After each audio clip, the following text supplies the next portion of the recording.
Merci Monsieur le Président. Merci Monsieur le Commissaire d'être là. Je voudrais dire trois choses, Monsieur le Commissaire. La première, nous sommes souples sur la procédure, nous serons d'autant plus fermes sur la substance. Que les choses soient vraiment très clairement dites entre nous, nous avons fait un effort. Ce Parlement a accepté d'interrompre la procédure de première lecture. Rien ne nous y obligeait, si ce n'est la volonté, et vous l'avez vous-même démontré, de chercher un compromis, d'être dans la discussion les uns avec les autres. Il ne faudrait pas que ça aboutisse à du cherry picking, qu'on aille chercher des petites cerises à droite à gauche. Non, le Parlement a développé depuis des mois une vision très cohérente et je remercie, je ne peux pas citer tous les collègues, allez, je vais juste citer M. Karas par exemple, qui a insisté sur le fait que nous voulons une solution européenne.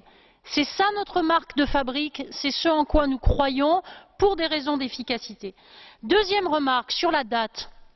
Oui, nous voulons quelque chose le 1er janvier. Et d'ailleurs, je constate, je pourrais exactement reprendre les paroles de Sven Giegold, on passe tellement de temps ensemble, on est tellement d'accord qu'on finit par se répéter. Mais je le redis, la date n'est pas un fétichisme.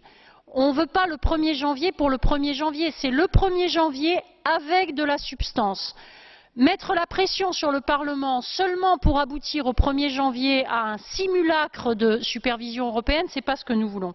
Et dernier point, je voudrais effectivement remercier tous les shadows, tous les collègues ici présents qui sont intervenus, parce que ce qu'on sent dans ce Parlement, c'est qu'il y a une vraie unité de fond.